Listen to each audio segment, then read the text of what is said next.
Questa performance non è sotto l'effetto di stupefacenti ed è un problema obiettivamente.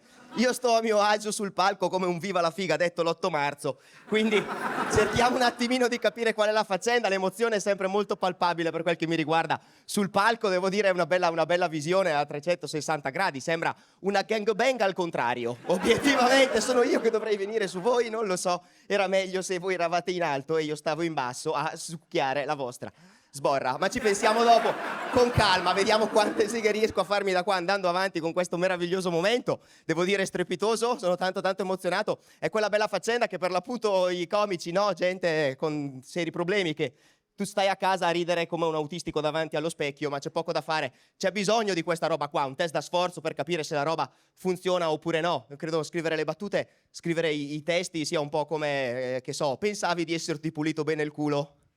La salvietta del bidet ti smentisce. Ah? Gli dedichi impegno, costanza, tempo, denaro, alla fine. È merda, questa è la mia. Siete pronti? Siete caldi? Non vi sento. Bella Taranto, alla grande. Adesso sì. Bellissima Taranto, seriamente molto bella. Io praticamente stasera davvero sono l'unico bianco, in teoria. Quanti dei presenti hanno visto almeno una volta il Po? Porca troia. Ci sta, va bene, siamo dalla parte sbagliata noi. Non lo so, però diventa quella bella cosa. Io il sud lo conosco molto bene, ci sono andato a studiare al sud, sono andato a Bologna.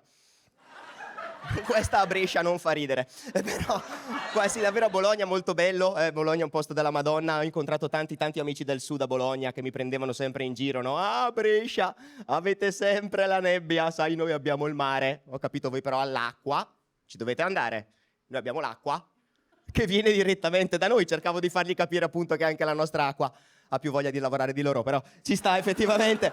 Però Bologna mi ha insegnato che il razzismo è una cosa stupida, non che prima non lo sapessi, ma a Bologna ho marchiato a fuoco nel mio cuore che il razzismo è una cosa stupida. Proprio a Bologna ho conosciuto una delle storie più importanti della mia vita, sono stato per 6 anni con una ragazza nordafricana e ci siamo trovati molto bene nonostante le ovvie divergenze culturali, io ci sono stato spesso a casa sua, sarete d'accordo con me, Palermo non è così male come dicono, e tutto sommato ci sta.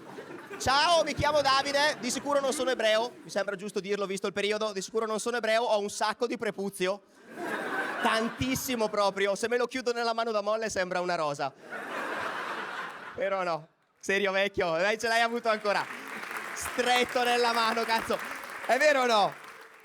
Te lo stringi nella mano da molle, sembra una di quelle roselline che ti facevano fare di terracotta alle elementari, cazzo. Stessa roba, per Dio. Ma andiamo avanti ancora a parlare un po' di uccello. Instauriamo qualcosa, spero riusciremo a diventare amici. Io mi permetto una domanda. Se la risposta a questa domanda è sì, 1, 2, 3, clap. Ci proviamo, mi giro per non giudicarvi.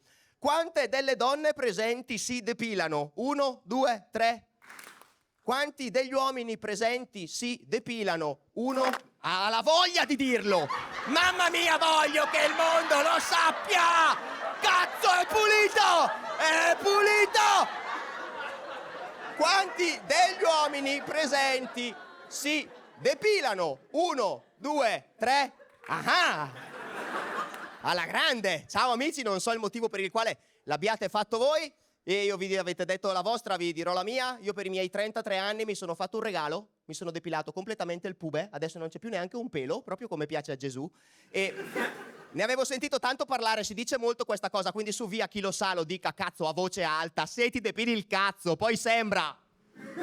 Stronzata, cazzo! Totale! Puttana Eva, che palla micidiale che è! Non è vero, non sembra più grande. Sai cosa? Sembra il cazzo di un altro. Non sembra più grande, sembra un altro cazzo. Porca miseria.